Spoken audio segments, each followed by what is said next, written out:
Welcome to the podcast. Today at Supplements Talk, we have Dan, Executive Vice President of NutraBio. Welcome to the show, Dan. What's up, guys? Great to be here. Thanks for having me, Sam. So Dan and I have been friends in the industry for quite a long time, and he's got a very interesting story. The reason why I invited him here today is to tell the journey of himself from an athlete, from a salesperson, all the way to an executive vice president, and to even talk a little bit about NutraBio as a company. It has been a very long journey, and I have watched the steps as it has evolved. And Dan, if you don't mind, just kind of give me a little bit of your background. Thank you, Sam. Really appreciate you having me on. Truly honored to be the first guest of your podcast. I think this is going to be an amazing journey for yourself. And as I've told you many times, I'm just so excited every time I see your personal growth and what you've done.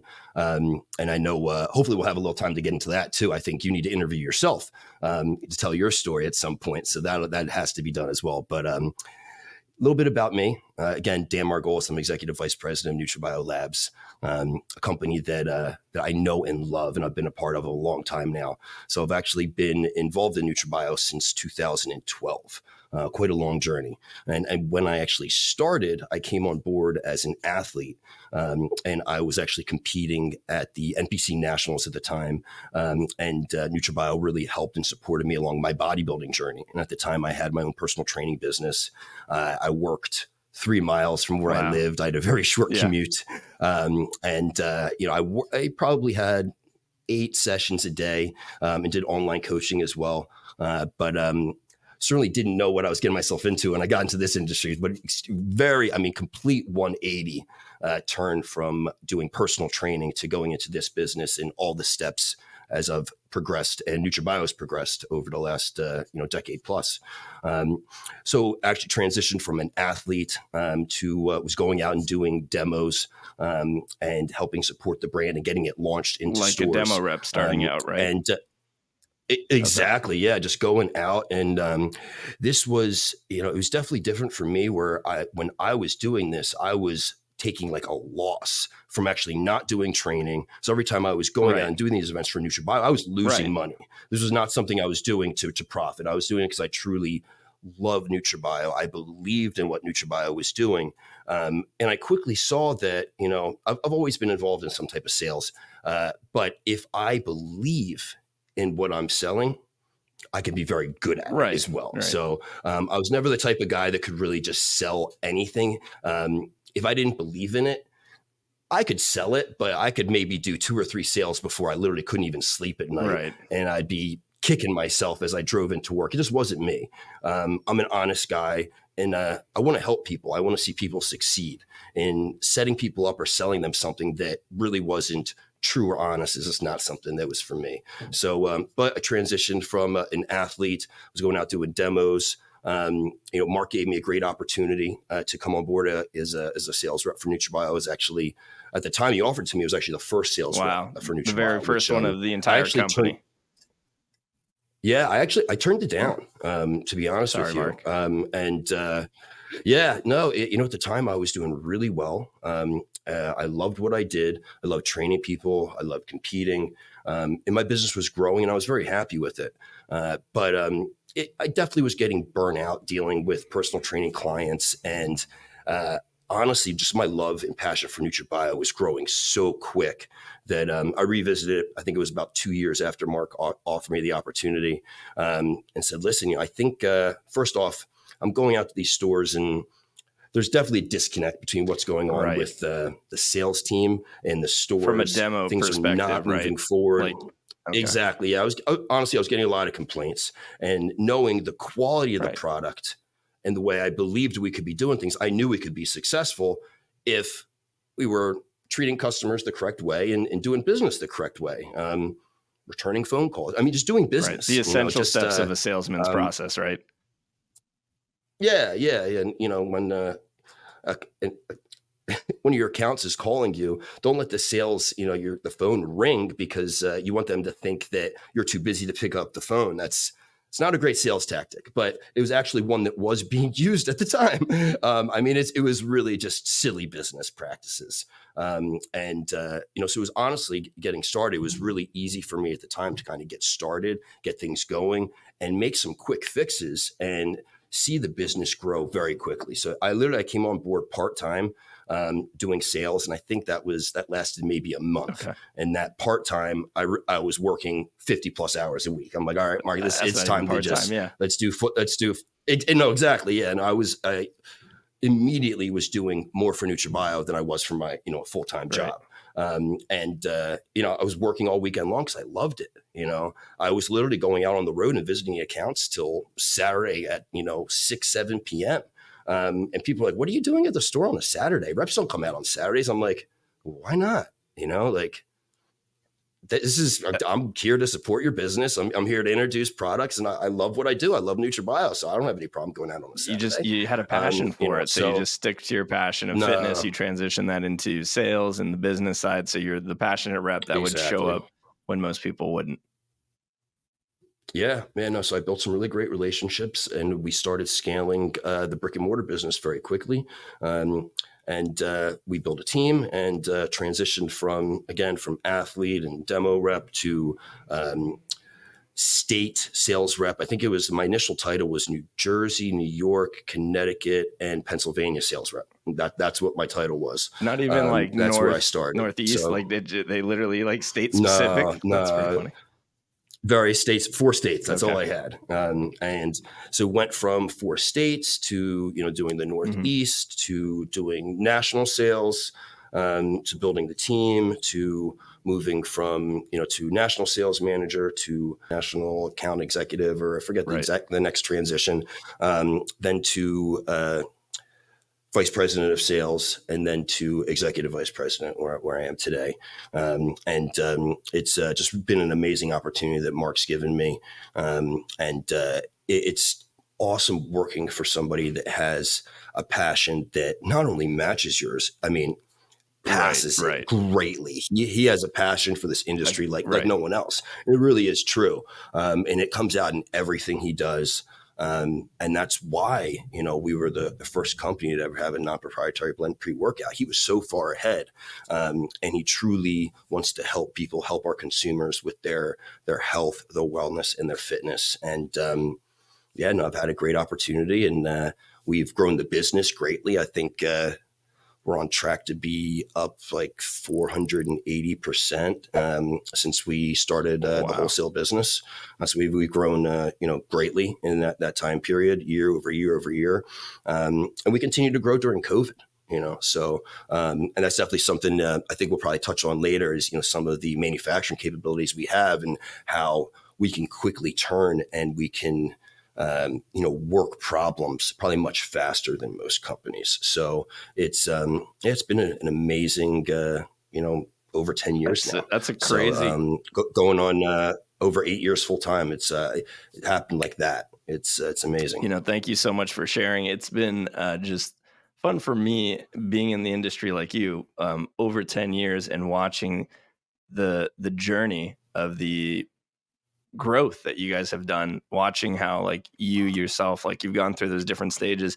I have a similar experience too, where, I started off at a store, and then I had the demo rep experience, and then I ended up becoming, a salesperson just for specific states, same exact kind of process. And to me, it's been so interesting to, watch how you've evolved from the athlete perspective, which is just kind of unique in its own approach, because most of the time, the way that like I categorize athletes is that they have great business aspects that can benefit a brand, but not necessarily like, working the day-to-day, the accounts on everything to the extent that you did. So it's very, very rare. So very, very interesting on that. And we'd like to give a shout out to Mark for giving the opportunity, to Dan, and for, shout out to Mark for, helping the consumers, educating them on the whole process. From my interactions with him, he's always been just kind of a leader in the industry. He's been able to really kind of help bring a standard to the industry. Like that's what I really appreciate about NutraBio as a company, is that the standard has been raised, from the raw materials, the quality, to the inspection, to the third-party label testing on the back of the label. Like all the things that you guys have done have raised the bar for everyone else in the industry and raised the quality standards. So that's like probably the go-to thing. When I think NutraBio, I associate quality. That's my direction right away. Is like, that's the first thing that comes to my mind. Basically, what I was talking about is how NutraBio fits as a culture in terms of what it brings to the industry. I believe that brands all have different things to offer. I believe that it could be, product formulation. I believe it could be just kind of economy. So it can make sense to a shopper that's just trying to get started with something, that maybe they're not buying the premium product, but they're buying the cheap product. Totally. There's culture. There's more about like the fashion, the trends, the styles, and things like that. So there's so many different angles to present a brand. And that's where I kind of want to talk about the positives of NutraBio. So the positives that I see is that as a brand, you have really high quality, very high consistency, very like, you bring such a solid foundation, where I don't see that with a lot of the brands that I work with in terms of consistency is a very hard nail to hit on the head. So if you don't mind just kind of touching about like your point of view of the positive sides of NutraBio, what's your opinion about the company on the good side? What's I guess the positives about the company? Our main strengths are certainly going to be, like you said, product quality. But what goes behind that is our in-house manufacturing. Right. So that's a huge strength of ours, as well as full label transparency, not having any proprietary blends. That is a big marketing aspect and something that we truly have pushed. Very different than most brands. So what we've done, to market NutraBio and to, scale our business, marketing aspects definitely different. But again, product quality, in-house manufacturing, transparency, testing, those are going to be the most important aspects to me, and to what truly differentiates NutraBio to some of our competition. Absolutely. And speaking about how you have that consistency, that quality, that third-party testing, we can even say those were some of the marketing strategies that you guys used for your brand and your company to acquire partnerships. And as a B2B wholesaler is kind of been your guys' forte. It's been your sauce. You've gone the traditional route. Secret sauce. Like it.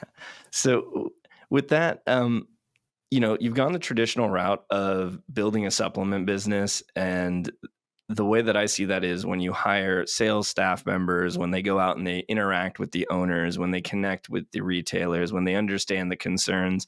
And then whenever you hear these concerns, you guys, can produce those products because you are the manufacturer. So if there's something like a terkesterone that's trending, or if there's a product that people want bigger sizes on creatines and glutamines, you guys were able to accommodate for those consumers, and you were able to accommodate for the retailers. And I think that you guys did that better than almost any other brand for being able to build that rapport as a, B2B business.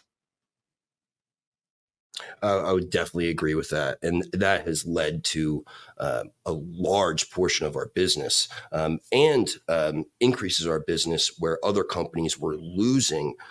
We pick it up when a company has a long-term back order, or they discontinue a product, or they just having issues with their contract manufacturers. We will get contacted by distributors, by multitude of different companies and variances, platforms, channels, I guess I should say, that are now they have a need, and they already know it's moving in their market. They can't get the product that they need, and they know we can produce it. And chances are we can potentially even produce it at a higher quality, and be able to give those aspects. Would it be the same product, and have the same maybe marketing behind it, and be as popular of a product that's out there? Maybe not. It might be a product that we're creating for them and we don't even have right now, but they know they can come to us and we can turn and we can get it done if it's going to work for both parties. So we have a lot of opportunities that come our way just due to our manufacturing. And let's kind of jump into like the COVID era, because I feel like that's a huge thing when you're talking about fulfilling gaps and fulfilling needs for Definitely. international, domestic retailers, everyone into all the different channels. How did that really Mhm. impact you guys? I know that you guys had some of those similar issues with raw material constraints, but did you Mhm. notice that because you guys were a manufacturer and you guys were able to kind of plan what you wanted to make and what was needed and kind of have that control, and then were you able to fulfill in those gaps to acquire some new businesses during that time? 100%. I think uh, COVID was honestly one of the most important times for our business because we were growing and we were growing year over year. Don't get me wrong, but that gave us the opportunity at that time to go after a lot of new Right. business, as well as to give you like an idea, like a timeline. All right. So, I think it was March 15th, the country US closed down, and every state besides, maybe I guess the whole country, I was going to say besides Florida, but that Yeah. was, Florida Florida opened up pretty special. quickly. But the whole exactly, yeah, yeah, DeSantis down there. So the whole country shut down, and you know, luckily, since we're a manufacturer, the supplement industry wasn't closed down, so we were still Hmm. coming in. We did end up closing our facility besides the manufacturing, so we only had absolutely needed staff here. Just so everyone knows, we were being Correct. careful, Yeah. but we were allowed to come into work. So we literally had a meeting the next day where we pulled in. All of the key people, our manufacturing team, our sales team, our marketing team, and came up with a plan of action to immediately start producing new immune Right. products. We had, by the end of that week, we had, I think, 4 or 5 new SKUs that were literally already being produced. We had new sizes of vitamin C. We had new Right. zinc. We had our new immune product that was going into manufacturing within like a week after the country Right. closed down. Just pumping So we did products. extremely well with vitamin C, NAC. We killed during.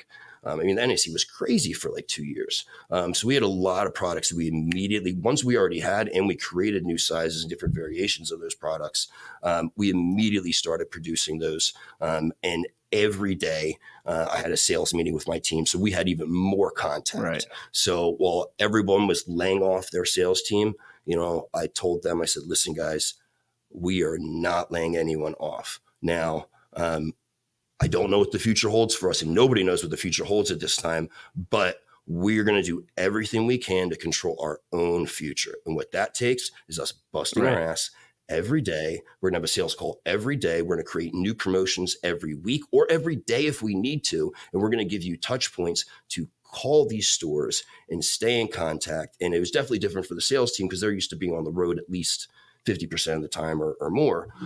So they were home just doing sales calls. And I think it was a good period for the sales team to actually learn how to use some new sales tactics as well, where they were kind of in the past may have relied on relationships and in-person contact. Right. You really had to change things up.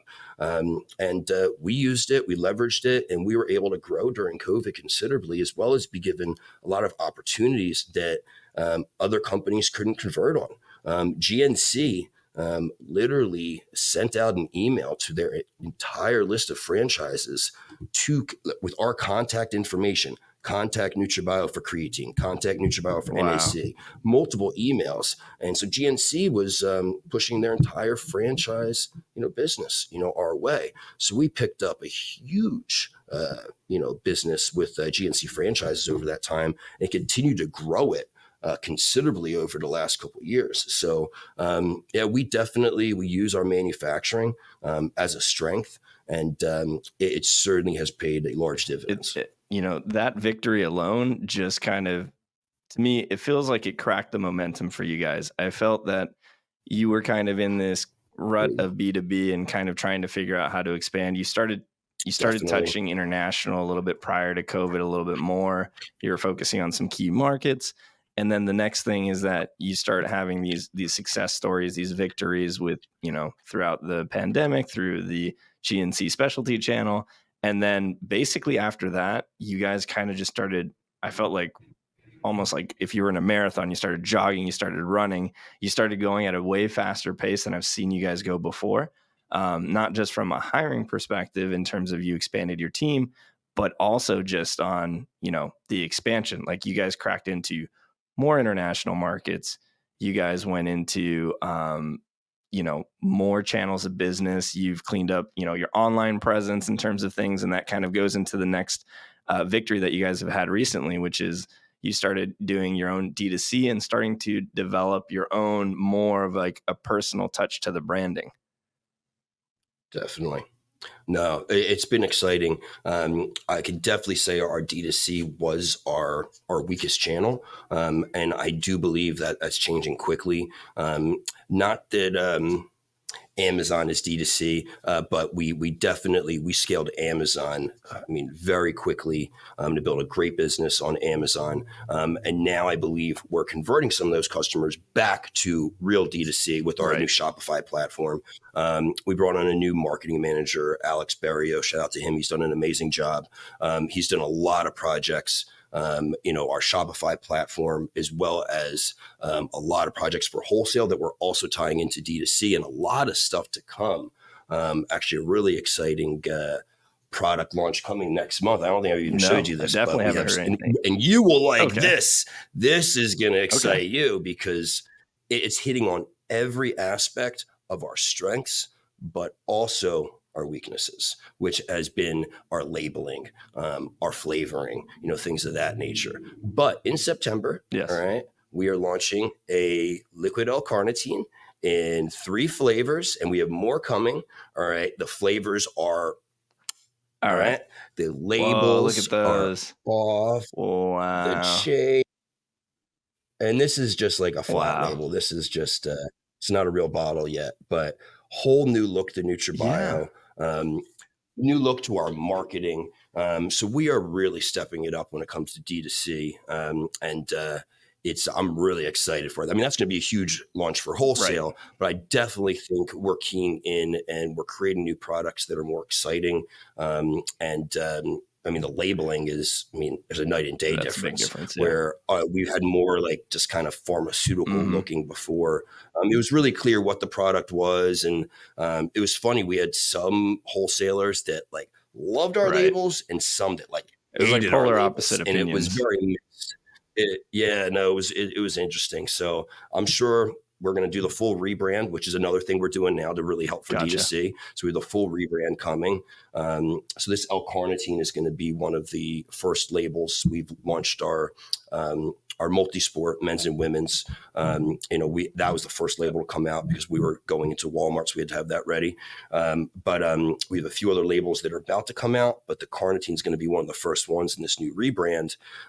As well as what's exciting for this is we don't have many products that are manufactured outside. So we've always controlled all of our products and all of our manufacturing. We don't have the ability to produce a liquid in-house. So we are working with an outside manufacturer. And we have multiple projects now that we are, breaking our old, SOP. And I think it's really important for us to continue to branch out, as well as these projects that I do believe are going to be very important for our D2C. Absolutely. Growth. And you touched on the last topic I wanted to talk about, kind of your victories that has happened over the most recent years, which is the Walmart launch.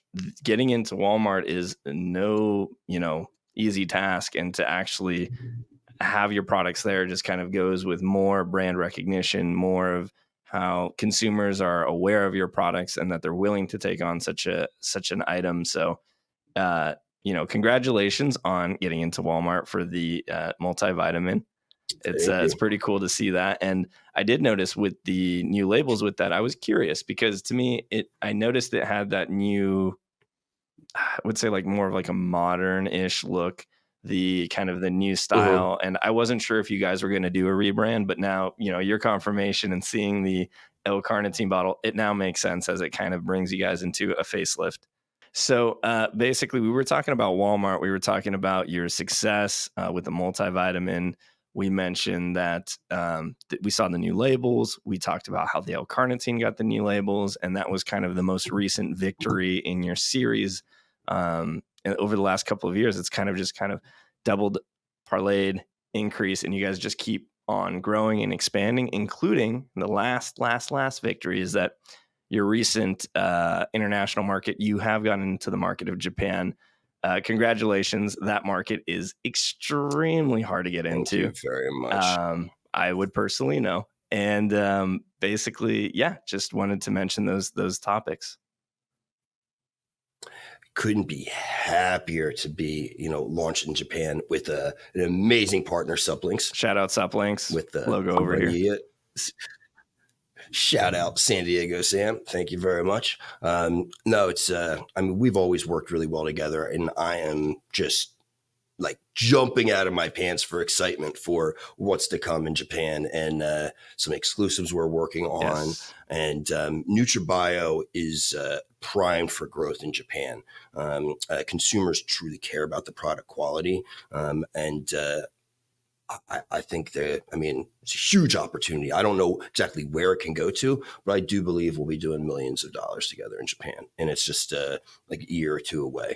But I feel if we have the right marketing plan, which luckily we have some great help with that, San Diego Sam is certainly helping with that. We have the right product. We can put together the right flavors that are specific to the Japanese market. I think we're going to hit a couple home runs. So I'm really looking forward to it, as well as visiting Japan. Can't wait to get over there with you. It's such a hit the streets. The streets are so fun. It's such a cool country. The culture there is amazing, and it's so fun to work with people like yourself and with other brands to be able to, take something that wasn't existing into the market like at all, basically had like little to no presence, into creating a whole culture, a whole development. And like you said, specializing in the flavors that matter and specializing into things that will make sense to the consumers over there. It's not as cookie cutter as people believe that it can be, and it doesn't just kind of automatically convert over. It's really finding that balance between the quality and the ideas that you guys represent, as well as what the market wants. And so we really look forward into that. So wrapping up on those positive topics. So I hope you got your punching gloves on, because the next topics are kind of just, we're talking about a little bit of the weaknesses. And to me, this is going to be the most interesting part of the segment for any brand, including yourself being here, is how we kind of go through the challenges, the struggles, the weaknesses.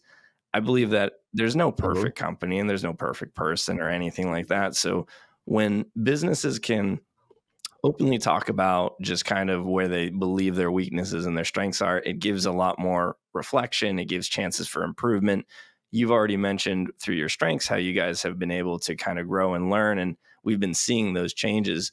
So the weaknesses that, and this is my opinion, this is just, again, for debating purposes, the weaknesses that I saw with NutraBio was that when you guys were so heavy in B2B throughout most of the company's history, it always kind of left a very soft, like D2C, as we mentioned earlier. It just wasn't really a brand where people were just kind of hyped to get it. It wasn't really a hype brand. It was more of like, hey, this is a quality brand. Like, this is the product that we want. And it really kind of had those labels and those images that were just kind of generic. Like you said, pharmaceutical, very like people knew what it was. There wasn't a artistic flair to it. There wasn't any complex layering and complex artistic work. And some brands thrive on that. Not that it's required, but it's just interesting to see how a brand grew up so much from that B2B business side. And then you guys kind of didn't have that strong presence from a consumer side. It really came from retail. So I just wanted to hear your thoughts on those different types of weaknesses. No, you know what? I believe you're 100% accurate, and that was a good assessment of our weaknesses. I'm in agreement with actually all of that. Like you said, there's no one really perfect. I'm pretty pretty close, but just kidding. Very, very far from perfect. But we truly do our best. Our motto is without compromise. Everything we do, we're going to do it to the best of our ability. And all of our strengths, we truly, we hit on, I believe, 100%. And our weaknesses are our biggest focus going into 2024. So with, we touched on the launch of our Shopify platform. We are really now directing a lot of efforts to our D2C business. We've never been a brand that is focused on flavors or doing flavor collaborations like many brands would truly help build. I think a good portion of the D2C business the last few years was through collaborations. That's something we've never done.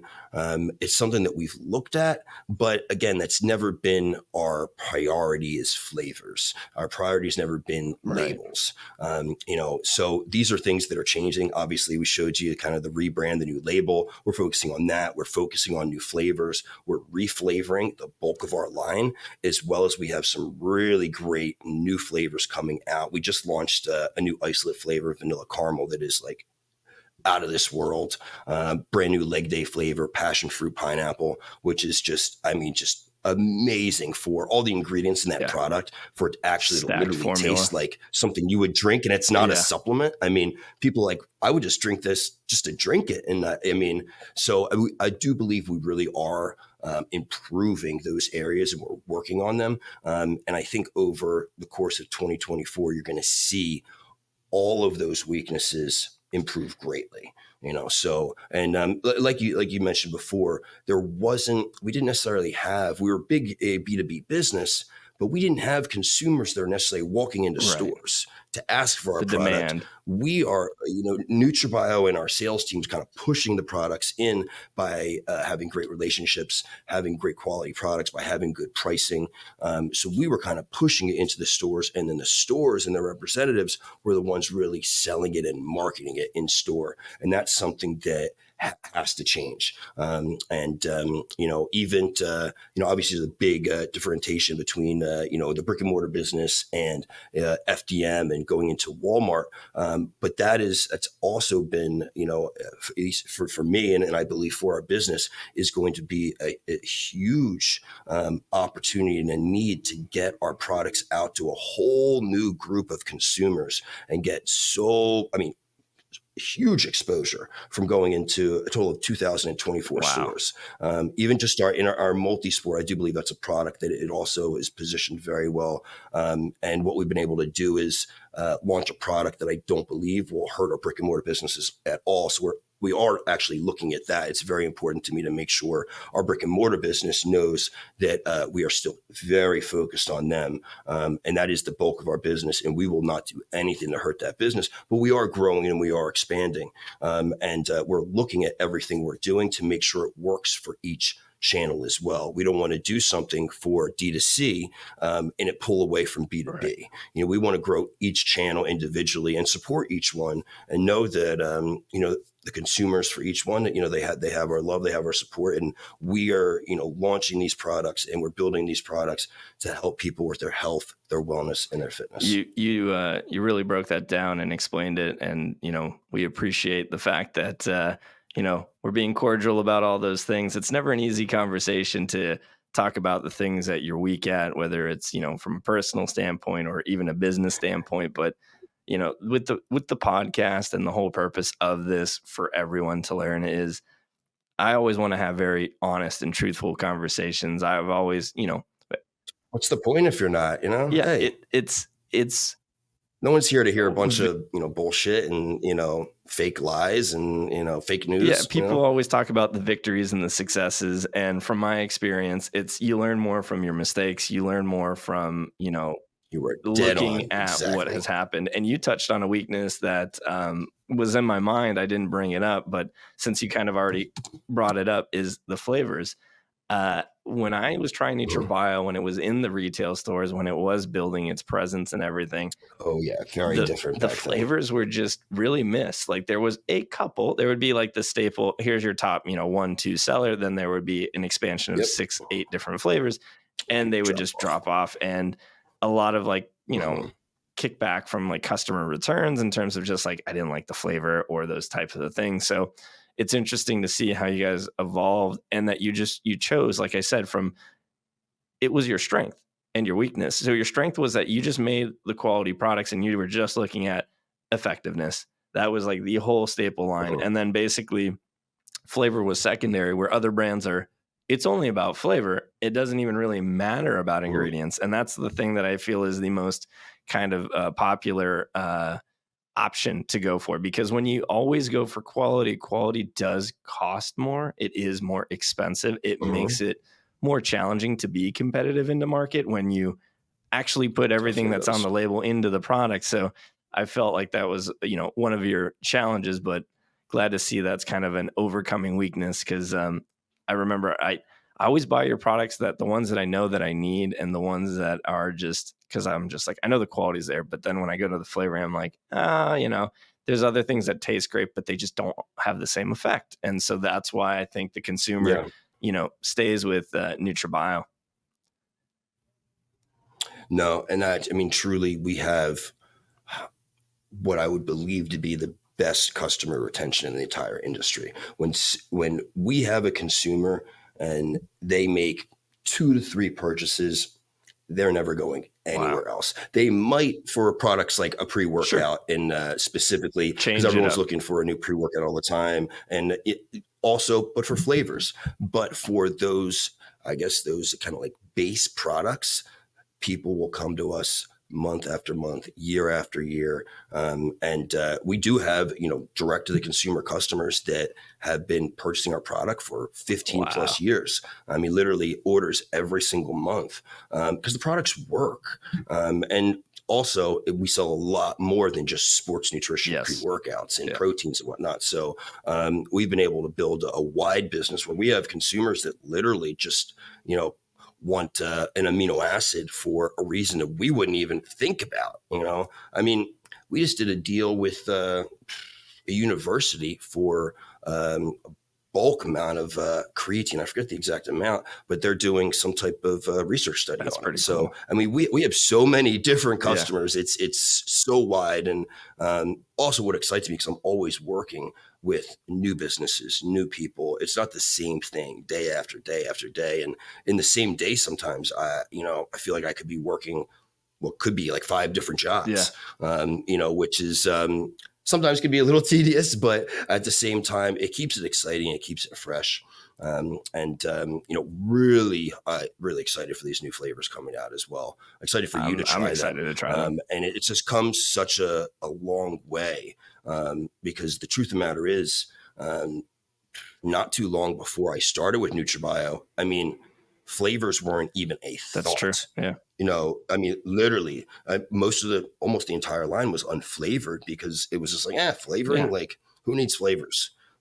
This is for a reason. This is for a result, an effect, not to taste good. So, but the entire supplement business has changed, and it is the flavors have become more important and more important. And we would certainly be remiss not to focus on that. And we would be losing a large part of our potential, customer business. Yeah. And you talked a little bit about collaborations, and I know that over the last couple of years, I mean, tons of brands have got into collaborations. It started off with 1 or 2 here and there, and then all of a sudden there was 2 to 10 collaborations a month from a various amount of brands. So, as it might just be a trend right now, is that something that you guys are still open to doing? Are you like, if there was a particular product or kind of company to collaborate with a flavor or an idea, is that something you guys are actively looking for? Is that kind of like a sideline thing? Is it something, if it comes, you'll take it on? How does that work for you? Yeah, it's not something we're actively looking at, but it's not something we're ruling out. So certainly if an opportunity came our way, we would certainly entertain it. And I would love to do some type of flavor collaboration. We would want to make it work for NutraBio.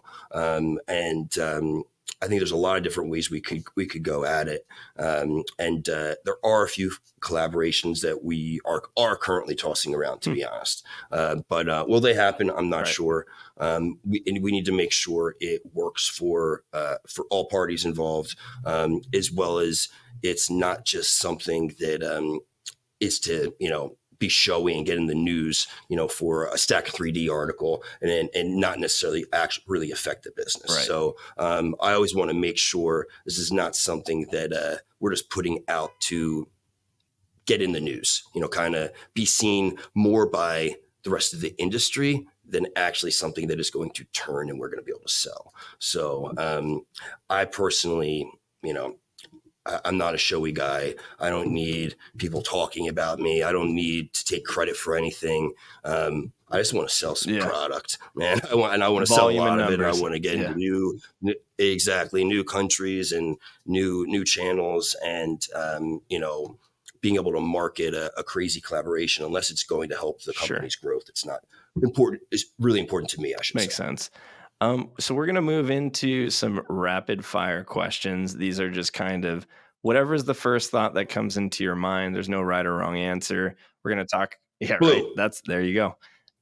We're going to talk about some of your favorite products that are not the NutraBio products. So I want you to basically think of the first products that come to your mind from another company or another brand that you like. We're going to go through different categories, and it's just, what is kind of your go-to, or what is something that you like to have once in a while. So I know, right? This is why I like going off the cuff. This is the fun part of, I always have a general script where we'll talk about those topics like we did in terms of, the strengths, the weaknesses, the history, the experience, because it's good to have that kind of format, but there's also the fun and entertainment part. And to me, it's interesting seeing other people's perspectives and just kind of looking at it. So are you ready? Yeah. Question: do I get like points if I get is there a correct answer or a wrong answer? And do I get points if I get the correct answer? No, there is no points because it's your personal preference. So these could be products that are, Is there like a buzzer or anything? I wish the buzzer guy, unfortunately, we had to let him go. There was a hurricane. He got swooped away. And so we're working on it. We're going to get a replacement buzzer guy. All right. Next time. What would be, if you were to, let's say, a pre-workout, what would be the pre-workout that you would take that's not a NutraBio pre-workout right now for yourself? This is personal use.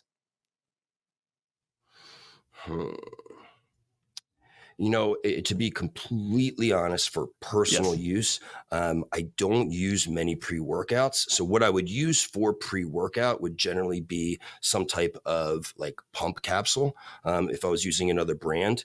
And there's multiple that I'll use and kind of circle through. But see what I'm using right now. I literally just picked up Alpha Gains, their S7. Okay. I'm using that. I'm using what is the liquid glycerol product, Noxygen. Prius Labs Noxygen. That's always a staple for me. Yeah, so that's it's a staple for me, something that I always have in the cabinet. When I'm using like a different pump capsule, because I will actually use like multiple. I use all Pump 3D and then add in some Noxygen, S7, and I'm all about the pump. I'm not looking for too much stim. I just want to like look good when I take my shirt off. It makes sense. It makes sense. Now, are you much of a fan for protein bars? Is that something that you eat, or do you do protein snacks, or what would be like your kind of go-to protein snack? So you can answer anything. Honestly, my go-to protein snacks right now are Quest chips, which shout out to them. They just killed those. They're delicious. I love their new spicy flavor, fire or something or whatnot, as well as I eat a lot of the chicken chips that are on the market now. I'll eat a lot of the chips. Ashley and I go through quite a bit of the Quest chips at home, to be honest. A couple of They're really good. They're really good too. I am big fan of it. They're really good. They redid it too. They had the original flavors that they came out with, which were, I don't know if they were the baked ones. They weren't as good the first round that they basically said, hey, we're going to come out with chips. And then after it came out, they just redid the flavoring. They hit the nail on the head with those new ones. So, oh yeah, absolutely. I actually would like to see some data to like where they were at their peak for Quest bars compared to now, because they are in most FDM Yeah. stores now, I'd say, with the chips. So, I'd like to see that data because they obviously had some huge home Big runs, ones. 2 decades Yeah. ago now. And there was a huge, kind of lapse. And I can definitely see that they're scaling again now. So kudos to their management team over there. They killed Awesome. that. And one last question, energy drinks. What would be the go-to energy drink? Woo, energy drinks. And you can Well, list even a flavor we're or a always brand drinking or some type. something. You can play around with it. Yeah.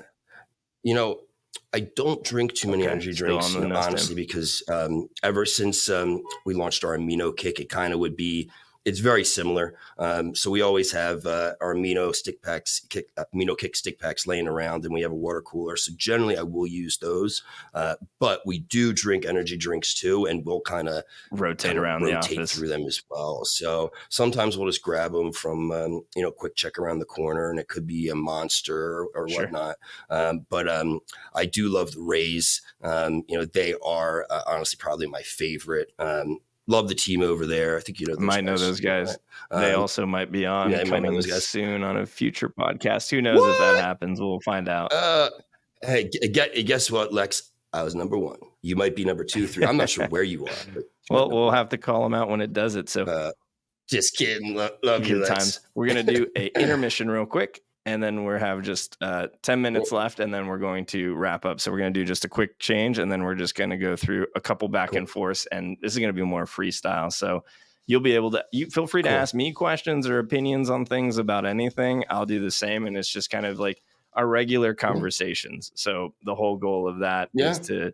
No, I think it's went great so far. So. Yeah, it's been a learning experience for us. We're over here icing the camera right now behind the scenes. It's overheated twice. You got to get a photo of that. I should get a photo of that. Hold on, let me see this. I need to clip that because the podcast right now is still recording. So like we have this secondary thing, and the audio is all recording, and your video is really good. So we're just waiting for the main scene to come back on. But again, all of these clips, that's my whole purpose, is to just, I'm sorry to the editor for all the complications. And I'm also sorry that I'm not as animated, but it's always his job to kind of polish it up. He's like, kind of like Dre for you guys, right? Exactly. Yeah. So. Yeah. Is it the same guy that you've been working with? This is a completely new person.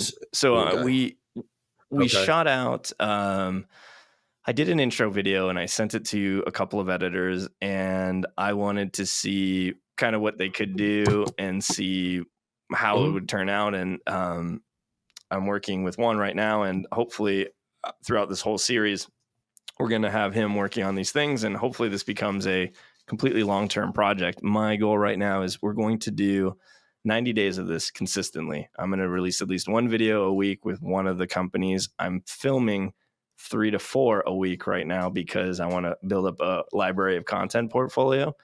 And then in October, I'm going to release 2 videos a week. Basically, I'm trying to ramp up from 2 supply side. Then there's the Olympia. Then I'm going to South Korea for a pro show. Then I'm going to Japan for another pro show. And I basically want to have this like scaling platform where I have these conversations, and I have so many interesting people like yourself that are going to be coming on, and to not just talk about a brand's perspective, but to talk about trademarked ingredients, to talk about manufacturing, to talk about logistics, to talk about a retail perspective, absolutely everything. I'll bring in an interesting conversation talking about copying, talking about low barrier to entry. What about AI? What about the ability that now almost anyone has even easier access to not even need to hire anyone, hypothetically, to get artwork, to get formulation, to get these things, to creating their own product, all from a turnkey source. I'm sure that some individuals and professionals are using it as an asset to help with the things that they're doing. But my concern in the industry is that the potential that people can just go to manufacturers and go and try to produce these things and not have any idea of what it is. And because, like you mentioned, regulation does exist, but not really enforced, and the barrier to entry is so low.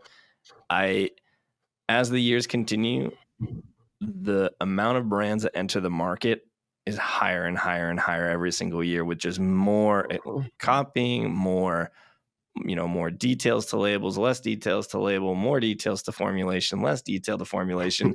It's just getting so oversaturated that I wonder at what point does, when does it kind of stop, or when does it, how do they get the breakaway, or is that just part of the world that we live in now? Is that part of what the supplement world, especially in the United States, is like, that it's just going to be oversaturated? Mm-hmm. I primarily work in a market in Japan where it's the polar opposite. There's less than I can't even really think of 50 successful brands, let alone like a top, maybe there's 10 major ones, if that. And it's the polar opposite, because they control so aggressively which brands enter the market. There's not anyone that is really brand building out there other than Suplinx that I know, besides the individual company themselves. Basically, people are able to spend money to pay to play to enter a market and to hire staff and do those things. But that creates a barrier to entry that almost no brand I know wants to get into, because you're talking about the hypothetical chance to enter a market while spending hundreds of thousands, if not millions of dollars to just try. Whereas in the way that we're working, and the way that, that I develop brands and work with the team and work with everyone, is it's a very slow, organic process. We don't even start off with ordering tons of units. It compounds, it grows.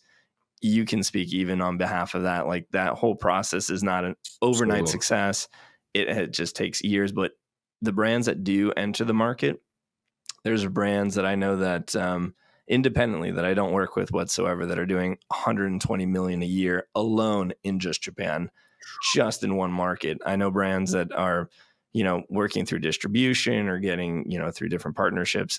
To me, it's interesting, because I look at the US as a marketplace over here, and then I have Japan over here, and just polar opposites. So, do you have the same experiences in some of the other international countries where, like, you notice that there's less saturation than the US market?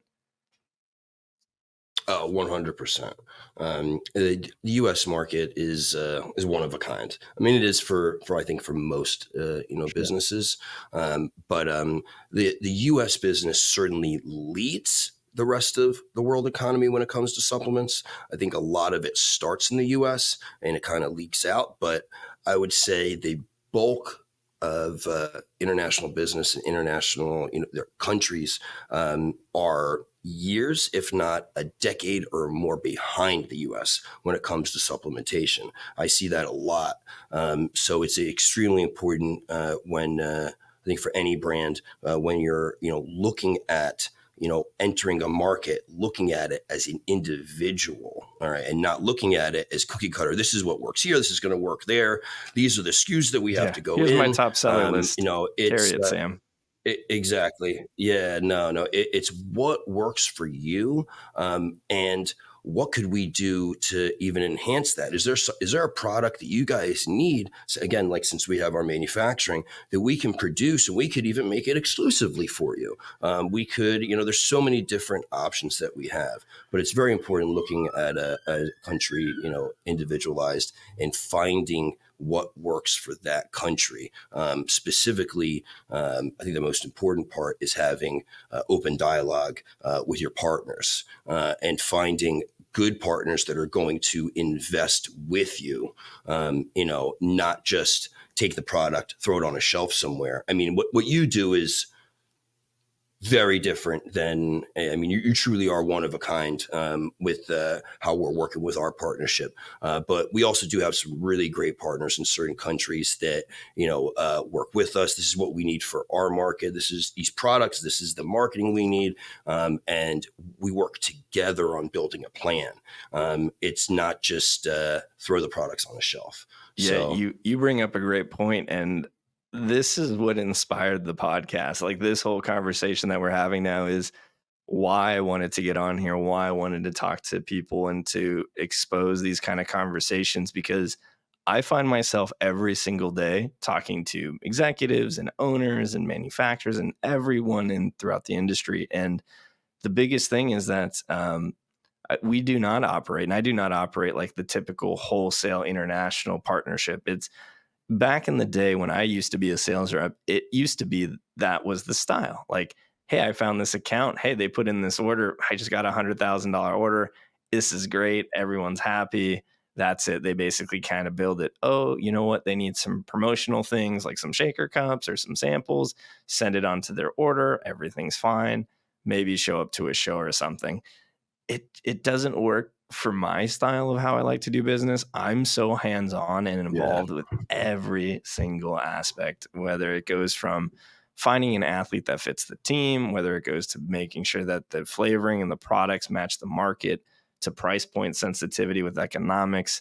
And I'll have these funny conversations with brands and stuff too, where sometimes when I'm talking about pricing, I don't even try to beat people up over pricing. I'll sometimes tell people, let's start at a higher price point. Let's start at a higher base, because we're going to need certain types of support. And I know that that support costs money, and you can't just ask for, international accounts are known for just saying, give me your everyday low price. Let's just start there. And then as they continue to order, hey, I'm ordering more. Can I get a more discount? Can I get this? Can you support this?